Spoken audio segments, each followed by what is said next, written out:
Hi guys, this is Dana at Sony's Oriental Market, and I appreciate you watching this YouTube-based series. We are open Tuesday, Wednesday, Thursday, 1:30 to 5:30. I am an interpreter, so I generally interpret in the days and pop in the afternoons. In addition, I just work with some restaurants for the bulk of my business, and I work with customers when it's sort of convenient. So in honor of my mother, after her death, I renamed the store Sony's Oriental Market. The customers that have known her have just been awesome. In addition, I've also gotten quite a few new customers who are really excited and post for me, share. We always have a big spurt in business right after, and I really appreciate that. The customers are really the reason I've continued, because of their relationship with my mother and because of the fact that they're so appreciative of finding crazy stuff here that they can't find anywhere else. So I'm going to show you a few things. Chinese traditional food. This is a plum candy. My pastor does a lot of missionary work, and Pastor Myron always gets these. Love the guy to death, and I don't know what the charm is, but people like this stuff, I guess. That's the last one. I got to order more. Sweet rice. I actually have a black, actually I'm going to reach down here and grab it. I've got a black rice. When I was a little girl, I remember loving sweet rice. There's black rice, there's white, and I have a Vietnamese pedicure lady, Hannah, who she told me that the way that you get sticky rice, like not sweet rice, like what they call rice, the Vietnamese use half glutinous rice and half regular rice. So when I say regular rice, I'm talking about like jasmine, which Oriental people, you gotta say jasmine rice if you want good rice. The good rice is just jasmine rice. I don't really know what else is out there. I think there's like some other variations of rice, but when you hear jasmine rice, it's fragrant, it's aromatic. There's also basmati and some other kinds. I don't know. I know that most Orientals, they just look for jasmine rice. I bring those from Seattle, more as a convenience. You know, I welcome you to go and get a 50-pound bag in Seattle. I've got some like 25 pounds. I can only bring back a certain load requirement coming back from Seattle, so having the rice here is like just more of a courtesy. One of the things with rice is they look for the old crop, the new crop, 2015, 16. I actually can't tell between an old crop and a new crop because I'm probably too Americanized, but those are the things that Asian people look for: new crop, old crop, jasmine rice. And then apparently Vietnamese and some other, they mix like glutinous rice, this stuff, which, you know, $5.85 versus like a big huge bag for like $13, $20, whatever. They mix this with regular rice, and that creates a really sticky blend. If you would like to come into the store and you wanted to, for example, get a sweet rice recipe, we don't have recipes, but we can Google stuff for you. And then the products for sweet rice would be either black rice or white glutinous rice. This doesn't actually say glutinous, but anyways, you can make sweet rice with black rice. And I believe there's a black glutinous, so you gotta just kind of read your recipe carefully so you're getting the right thing. And I don't know if it's coconut cream or coconut milk, but sweet rice usually calls for coconut cream or milk. And then it's usually like brown sugar. So check out a recipe if you want an easy dessert. That's cool. And then there's also, let me get this out of my hands. Anybody that wants to come in, I don't know if you've ever seen like the Lipton packets of onions. This is more like in Vietnamese, I think, recipes, soups. You can come in and get a bag of these just because I think I have like 50 of them, fried onions, and they're an okay seller, but they're just taking up a lot of room. So if you want to come in and get a bag of fried onions, come on in. I believe they're a little bit on the sweet side, but free's a good price, so please come in and help yourselves. Let me just go through everything we have up here. Bestsellers: Mayploy Penang curry paste, Masaman curry paste, green curry paste, yellow curry paste, red curry paste, obviously very popular. Goes without saying. I have a couple gals that come in and get this Singapore curry gravy. I'm trying to remember when the last time I saw them was. I think this is my last deal, so I need to order more of that. I don't know, people like it, Singapore curry gravy. Probably like an okay seller, seems to be. I I just got some random things. I get some retail random things to see if people get excited, like if they'll pick, oh my God, sour curry paste. I'll go to like Viet Hoa, Mekong, and I'll just kind of go to random Asian places. Oh, this looks interesting, or this is on sale, bring it into the store. If people see it and get super excited, or sometimes I'll have a random, oh, do you have any of those little tiny, you know, dried anchovy fish or whatever? I'm like, oh my gosh, I do. So it's really funny how synchronicity works. Sometimes I'll just happen to have something at the right time for the right person. Masaman curry paste. Okay, so that's little, that was a mistake order. That happens.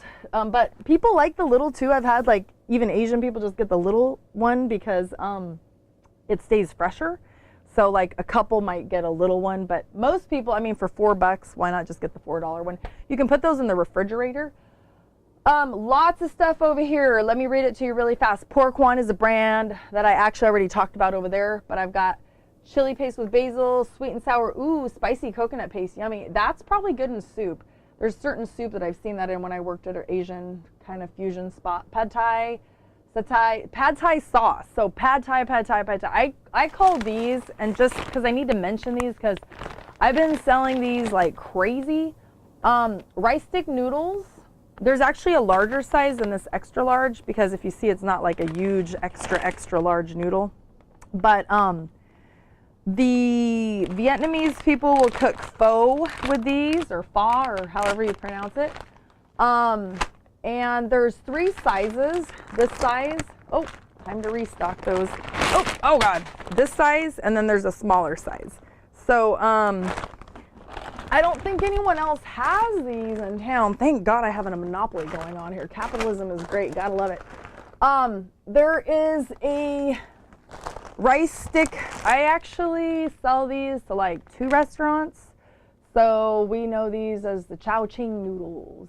So they're probably, they're just rice flour and water. So I don't know. This is the equivalent of I went to Seattle partly to compare price. And I usually, you know, I'll be like 10, 20 cents at least, you know, above Seattle prices. Cause like I always tell everybody, hey, you can go get a box in Seattle if you want. And it doesn't bother me. But this actually is what is the most expensive, which God, for $2.30, I mean, it's so expensive. But, you know, people are penny pinchers. So, you know, you can get these cheaper in Seattle if you want. Or if you want to cook some noodles just on a random spur. These are really reasonably priced at $2.30. There's a huge, double the size for $4.35. And I was looking at my packages and then like the Asian market, and I was like, mine are not crumbled and so well organized compared to this Asian market. It was like everything was half gone. What there was just a disaster, and it was like a little tiny bit cheaper. So honestly, come to my store. It's closer than Seattle. Excellent flour sticks. That is on there. It says Pancit Canton. Now growing up, so here's the equivalent, just because they're both wheat flour basically. Like, I don't know, I need to find out if there's an egg one, because I'm looking at the ingredients, and this says wheat flour, coconut oil, salt, water. So this is like considered like the upper echelon of yellow noodles. This is like, it's just so cheap too. But here's like a cheaper brand. Golden Pack is the brand that actually, where I go pick up stuff. And well, maybe not, it's golden something, but anyways, yeah, Seattle, Washington, yeah. So I believe they manufacture these, so it's a little cheaper, $2. I mean, big deal. Most people, my customers, are super cool. They don't care about the price. So if you don't care, buy a $3.75 fish sauce instead of $1.87. So here's a 3 crab fish sauce that's really good, like supposedly the best anchovy extract, versus $1.87. And I try to have, you know, what a little bit, I mean, like, I don't care if you want cheap one or expensive one. I just try to offer, you know, everything that people could possibly want and that moves. So, you know, everybody has their thing. I love these ginger drinks. Ginger, if you don't know, is very soothing for the stomach. Every time I get hungry and my stomach's not feeling good, I actually go get a ginger dish at a local restaurant here. Palm sugar, great. Like, I think there's some cooking classes where the recipe calls for palm sugar. Very cool. My mom was so cool. She would like listen to what people wanted. What is it? What is it? Bring me the label, you know, and like, we don't cook with this stuff, but people cook with this. This is written in, I think, Thai or something. So, so there's like a huge wasabi powder, and I also have, I don't even know why I have this. I think this was a special order for a restaurant. There's also a little and a larger tube of wasabi, prepared wasabi in a tube, Japanese horseradish. Probably the most popular brand I've seen, S&B. That's my whole Japanese shelf. There's some cool handashi and stuff over there. I call these the pink net noodles. There's some people that, you know, like people don't even have the words, and nor do I, but they'll just say, oh, you know, it's the pink net noodle. And these, apparently, the words are supposed to be vermicelli. So this is a vermicelli noodle. Peas, green beans. Okay, you have no idea how hard I work to get these because the communication breakdown ordering stuff is like, I want the green bean thread. So like when you have green chickpeas, peas, they're kind of more expensive. So I don't really know if my price really reflects that, but I continue to keep these because that's what people want. You can get them like a little bit more yellowish, and they have less peas and chickpeas and green bean thread, or you can get them more white, and the white ones tend to have more of that stuff. And people just know these as the pink net or the vermicelli. What they technically are is green bean thread or bean thread. And I had to like talk to 5 different people and then explain it. One, I got to Seattle, why ingredients mattered, especially when a restaurant wants green bean thread. So it was an ordeal. Soba, Japanese buckwheat noodles. Okay, more buckwheat noodles. Inaka udon. I think I have one that just expired. If anybody wants to pick up a somen, probably be gone by the time you get here. But if you want to get a somen, you can have one on the house. I think it just expired. So yeah, keeping an eye on all that. A lot of detail when it comes to food. Authentic Japanese noodle. That's actually $1.75. Great price versus buckwheat, $4.70. Obviously, buckwheat's way healthier. Different beans we have mung beans. These are awesome. Anybody who doesn't know how to cook, get some sesame oil. This was my thing in my last YouTube video. Get some sesame oil and get some sesame seeds. Put them in whatever you're cooking, and I'm not kidding, because these ones are black and these ones are white. And you're gonna look like you know what you're doing, because sesame seeds and sesame oil, they just look amazing just for presentation.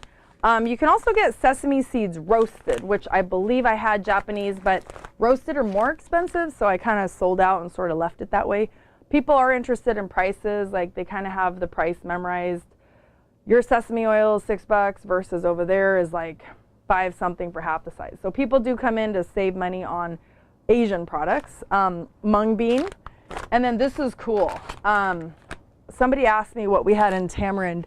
This is what you use if you are super good at cooking or know what you're doing, which I don't, but tamarind, seedless, so what I call this is block tamarind. Pad Thai, Indonesia, Thai recipes, and I don't know who else, but I know that people that know what's going on know what to do with this tamarind seedless, because a lot of times you can get the flavor of this in something in a bottle, but this is like tamarind. In case you don't know, it's like, it's not red, it's actually brown. And I've actually got a tamarind candy, like in the Philippines, we call it sampalok, and it's in a yellow clear foil, and then you unwrap it and you eat it, and then the seeds in it, and you don't break your teeth, hopefully, if you're lucky. I actually have that, but now they don't do that clear aluminum foil because it just sticks to it's salt and sugar.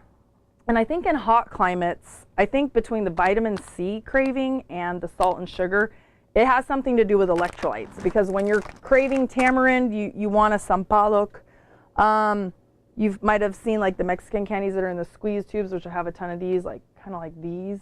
These are also, like most of those candies, those are tamarind based. So kind of have a neighborhood grocery thing going here. We don't sell milk or anything like that, but okay, so a couple of these, I'm discontinuing all the soups. There's only a couple that I served for restaurants. I don't know why, but they like certain things. So these mama noodles, that's pretty much my only noodle that I have. And sometimes the neighborhood just comes in and gets them because it's like Asian top ramen and it tastes amazing. So those are my only noodles I continue to carry. Tapioca, if you want to have, like, okay, summer's coming, Google bubble tea. These are on sale for $1. Craig, would you hand me that brown one right behind you? The balls right there. Yeah. So bubble tea, when drunk through a fat straw, it's this stuff. And the ladies like messed up my order like so many times. Anyways, this is what I ended up with. And then I just try to see the silver lining.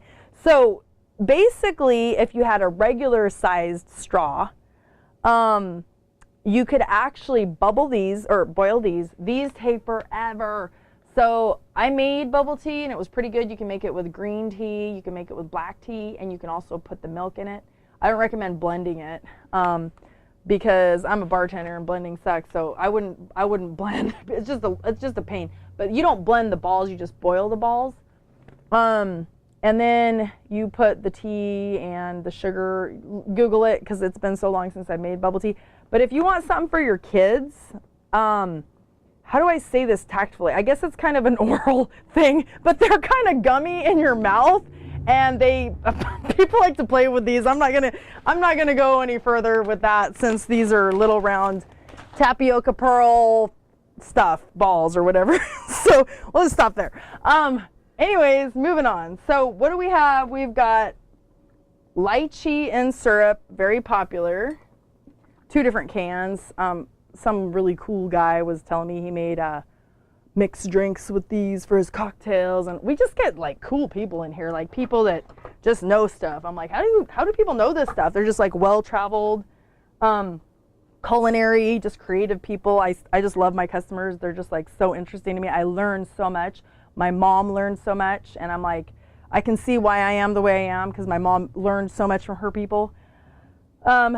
This is, in case you guys don't know what this is, you can Google this. It's ramune, it's Japanese soda. Oh no, here we go again with the oral thing. Okay, so like, this is kind of weird, but kids love this. Okay, so you open this lid and then Google RAMUNE or Japanese soda. You turn this thing upside down, you go pop, and it has to be popped flat. This marble goes poof. And this marble, it's a heavy glass marble, and you drink it, and people like to play with a marble with their tongue. I don't know. I don't know. I'm not going any further with that, but different learning styles, I guess. People like weird things with food. So whatever. Okay, so pickled whole red chili. Very cool. I love I just like, sometimes I'll just get things because they look cool in the jar. I'm like, I'd eat that. Obviously, fresh is good, but pickled is cool. And this is pickled green mango.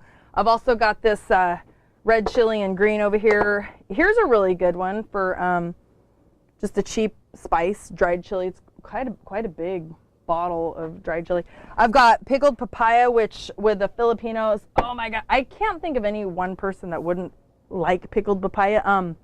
It's like tangy. Like I remember having rice and then a little bit of pickled papaya on the side. I think like the Japanese do this with different, vinegared things, but this is actually kind of sweet, even though it says refined cane sugar, vinegar, salt, water. It's more sweet than vinegary. Yummy. I don't know, like if you just pick up a bottle, I guarantee you like it. Money back guarantee. Very good. I have some random things, chicken bouillon, beef bouillon, people, they just need to do their recipe. Up above, I'll just point out my cellar, which helps you lose weight, China Slim Tea. It just really cleans you out. So you're not supposed to drink this when you're pregnant, but usually like ladies will come in here and get one for them, one for their aunt, one for their mom, and that's it. Anyways, maybe I'll just leave you on that final note because I'm running out of time. So hopefully that captured interest. I'll do a goodie rack out, which is really cool with a lot of Japanese stuff. Thanks, guys.